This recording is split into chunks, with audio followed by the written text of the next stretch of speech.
Good, y'all? Slime Green Beats in the building, and today I got a special video for y'all. Introduction to piano theory for beat makers and musicians. So, before I get started, make sure you subscribe, you hit that like button. It helps us make more great videos like this, and check out our book, How to Make Beats. Got that slime on it. So, we also got How to Mix Beats. Check out our website, links in the description. Again, the support goes a long ways and it helps us make these videos for y'all. So if you're starting your journey and it's never too late, I got you. So today we're going to look at the C major scale. And if you look at my notes here on the right side, the C major scale is a fundamental scale in Western music and it's comprised of 7 notes. So here I got C, D, E, F, G, A, B. That's 7 notes. And then it repeats again at C. So that last note, we'll call that the octave. So each note in the scale is assigned a number or a scale degree relative to where it is on the keyboard. So if you look at this keyboard I have here on the left side, if you've never looked at a piano or not, I don't know. These white notes are your natural notes, and then these black notes up here, those are called your sharps or your flats. So I have it listed here. All of the notes in the scale are all in your white notes or your natural ones. C, D, E, F, G, A, B, C, and then it just repeats again, C. So you'll notice there's like a 2, 3, 2 pattern. And if I open up FL Studio for beat making, you'll see in the piano roll, you got all these notes. So what I tend to do is just look for that 2, 3, 2 pattern. And then you see that C right there. And also if you look at the top left, it shows you what note you're on. So C, D, E. So I'm going to play it right here. C, D, E, F, G, A, B, C. So C5, C6. So FL Studio, they make it gray so you can see the root notes. So as you get used to or start making beats, I would just look at the patterns and just be like, okay, that's my C note. That's a root note, or in music theory, they'll call that the tonic note. Also, if you got a piano right here, it's the same thing. C, D, E, F, G, A, B. So that's your C major scale. So, as I said, the first note of C major starts on C, which is a tonic. And in music theory, they have words for every note. So, the first note is a C, the 7th note is a B. And right here, I have the tonic note, C. It feels stable. The dominant note, which is that 5th note, is G. And that's what creates a tension. So, as you look here, and one thing I do want to talk about is these black notes here before I go any further, which will lead into our interval discussion. So these black notes here, you notice a C major scale does not include those. That's another reason why it's a nice introductory scale to look at. So these black notes, it means you're playing a sharp or a flat. That means it's a semitone higher or lower in pitch. So if you can have a semitone which goes higher or lower, it means you can play the same note as a sharp or a flat. So let's look at all of our sharps. So sharps, rule of thumb, if you look to your right, if you play C, to the right it's going to be C sharp. D, D sharp.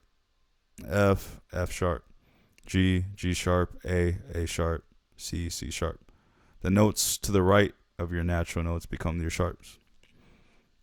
So as I said, you can also play it a semitone down. So, which means you could also look at it from notes like D. And if you look to your left, you're playing a semitone down. So D, D flat, E, E flat, G, G flat, A flat, B, B flat. And it's just really good just to get used to the terminology so you can understand what people are saying. Someone's like playing a sport and you don't know what the word dribble means or you shoot. So I would just get into the habit of knowing that terminology. So it will make it much, much easier to understand scales when people try to explain it or you're trying to make a beat. So it's good to know, good to understand music theory. It's good to know the rules so you can know when you can break them. So in music theory, we have a term called an interval. So that's the distance between these two notes. So every whole step has some type of a sharp or flat between it. And if it doesn't have one, it's called a half step. So I have it listed out right here. And you'll see C to D has a sharp or a flat in between it. That's a whole step. D to E, that's a whole step. E through F, that's considered a half. It doesn't have the sharp or flat. F to G, whole step. G to A, whole step. A to B, whole step. B to C, it's considered a half step. So if I were you guys, I would get on a piano or get on FL Studio and just get used to playing notes in that scale. And you might be wondering, okay, now how do I put these sounds together to make it sound good? So in music theory, they have really two fundamental ways that we really talk about making chords. And you got your major chords, and you got your minor chords. So your major chords are typically pretty happy, and then your minor chords are pretty sad. Just think about it in that way. So your C major, F major, and G major, they all start on the root of whatever it's called. So C starts on C major. And there's a really easy way that you can start looking at a piano. So all the majors, and I got a diagram here for y'all, and you can look this up online. Just type in like C major scale. You can follow along with me. So if we know our C note, our tonic note, all you have to do is count the notes in between it. So 1, 2, 3, 4. So E is the second note in this chord, and then just add 3 more notes. 1, 2, 3. So the last note in this 3-note chord that you can play together would be C, E, G. That's C major. So that same basic rule applies to F major. So 1, 2, 3, 4 to make A, and then 1, 2, 3 to make C. Same with G major. 1, 2, 3, 4. And then 1, 2, 3. So as you're making beats and you're like, man, I want to make something sound a little bit happier, you can just go on FL Studio. And let's say I want to play C major, So I'll just put a note down. 1. I'll be like 1, 2, 3, 4. And then 1, 2, 3. That's C major. And I can copy that. I can move it up an octave. It's just pitched higher. Move it up another octave. Sounds good. I actually like it up there. So all the sounds, they all fit together. So that's music theory.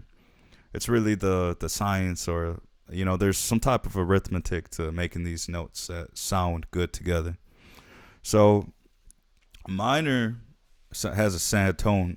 So the only difference with minor, instead of counting 4 notes up and then 3, now you're counting 3 notes up and then 4. So I can go right here with it. So D minor, which is 1, 2, 3, and then 1, 2, 3, 4. Same thing with the E minor, 1, 2, 3, and then 1, 2, 3, 4. And then A minor, which is 1, 2, 3, 1, 2, 3, 4. So again, not knowing anything about pianos, you can go into FL Studio and be like, okay, what do I want to play? Hey, let me look at this chart. Okay, I want to play D minor. So again, you can go on the internet. Okay, I don't remember how to play it. I know someone said D minor. So you can see on the top left, like FL Studio shows you what key what note you're playing. You see it. Oh.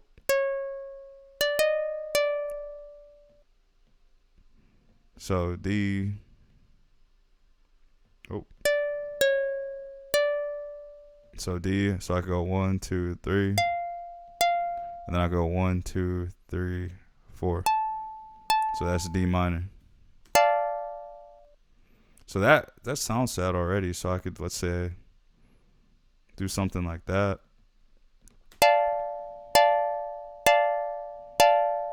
That sounds sad to me. So those minor chords, if you want to make some sad music, I don't know why, but now you know how to do it based off of piano theory. And then you can play a lot of your other notes. So that is the major scale and minor scale, and I have it listed here, some popular ones, and then they have more complexity. Again, this isn't an advanced video, but you have then your C major seventh. You know, you have your seventh, which basically means you're playing 4 notes in your chord, which can give it a little bit more complexity or fullness in what you're playing. And for that last note, there is not a particular set pattern, so I'll just recommend just look at a chart online and then see what your major seventh is or whatever in this particular scale. So I got notes here. So tonic and leading tone. So C in the C major scale is a tonic or the root note. The leading tone B, one step below the tonic, creates strong tension. Again, for the intent of this video, you don't really need to know all of that. And then there's some type of minor. So C major, the relative minor to that would be A minor. But again, I wouldn't be too concerned with that if it's just you're just looking and you're just learning how to make beats and you're just trying to understand some of the arithmetic between like music theory. Again, it's like math. There's got to be math theory on how you certain sounds are created. So and then to end it off, we got tonality. So the C major scale has a bright, happy, and stable tonality. So songs written in C major have an uplifting or neutral emotional quality due to lacks of the sharps and flats, which are also called accidentals, that can introduce tension. And it's just a foundational scale, and it's one of the first things I really think you should learn. And you should also learn how to play it, because there is hand positioning that you can use whether you're playing a piano or whatever instrument that you're playing. The scale still applies to whatever instrument you choose, but again, I'd recommend just get a piano, mess around with it.